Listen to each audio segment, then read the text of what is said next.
सत्यनारायण भगवान की जय। सब लोग पुष्प ले लो, सब लोग ये लो, एक एक पुष्प, इसमें से पुष्प निकाल गुड़िया, सबको दे दो, आखिरी में डाल देना, दे दो सबको, ये लो। अब आप हर अध्याय में चढ़ा दिया करना। बोले सत्यनारायण भगवान की जय। इसी सत्यनारायण व्रत कथा प्रथमोध्याय। एक समय नैमिषारण्य तीर्थ में सौनकादि से 88,000 ऋषि इकट्ठा हुए। सूत जी से पूछते हैं, हे प्रभु, इस कलयुग में वेद विद्या रहे जो मनुष्य हैं, ये जन्म लिए हैं, इनका उद्धार कैसे होगा, इनका कल्याण कैसे होगा। इसलिए मुनि श्रेष्ठ कोई ऐसा तब कहिए जिसे थोड़े समय थोड़ा पुण्य मतलब काम करे, दान करे, पुण्य करे और मन वांछित फल मिले और कष्ट दूर हो। वो हमारी इच्छा है सुनने की। सर्वशास्त्र ज्ञाता जी श्री सूत जी बोलते हैं, हे वैष्णव पूज्य श्रवी संतों से कहते हैं, आप सबने सब प्राणियों की हित की बात पूछी है। मैं उस श्रेष्ठ व्रत को आप लोगों से कहूंगा जिस व्रत को नारद जी ने लक्ष्मी नारायण जी से पूछा था। लक्ष्मीपति ने मुनि से नारद जी से कहा था, जो ध्यान से सुनो।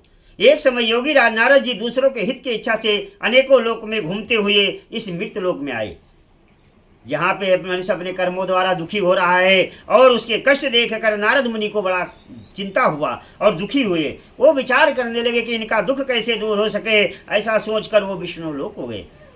श्वेत बनने वाले 4 भुजाओं वाले इस नारायण, जिनके हाथों में शंख चक्र गदा और पद्म था, वनमाला पहने हुए थे, उनको जाकर नारद मुनि ने प्रणाम किया और उनको स्तुति करने लगे।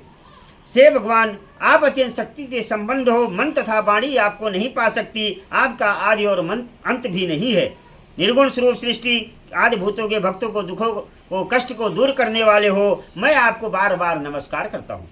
नारद जी से इस प्रकार स्तुति सुनकर भगवान विष्णु कहते हैं, हे नारद मुनि, आपका यहाँ आगमन किस लिए हुआ है, आपका क्या काम है, निसंकोच को हो। तब नारद मुनि कहते हैं, हे प्रभु, यानी मृत लोग इस पृथ्वी लोक पर जो मनुष्य जन्म लिए हैं, वो अपने कर्मों द्वारा बहुत दुखी हो रहे हैं। उनका हम दुख कैसे दूर कर सके, कोई ऐसा उपाय बताइए।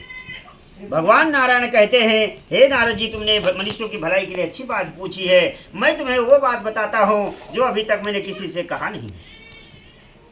जो मनुष्य पूजा व्रत करता है, सभी प्रकार से मुंह से छूट जाता है। मैं तुम्हें कहता हूँ, बहुत पुण्य देने वाला स्वर्ग एवं मृत लोक दोनों में एक दुर्गम ये व्रत है, जिसका नाम है सत्यनारायण। आज मैं प्रेम बस होकर तेरे से कहता हूँ, सत्यनारायण का अच्छी तरह विधान पूर्वक जो भी व्रत और पूजा कथा करता है, सभी प्रकार के कष्टों से दूर होकर सुख शांति जीवन बिताकर और अंत समय वो मोक्ष को प्राप्त करता है। श्री भगवान के वचन सुनकर नारद मुनि बोले कि व्रत का क्या फल है और क्या विधान है, किस दिन करना चाहिए।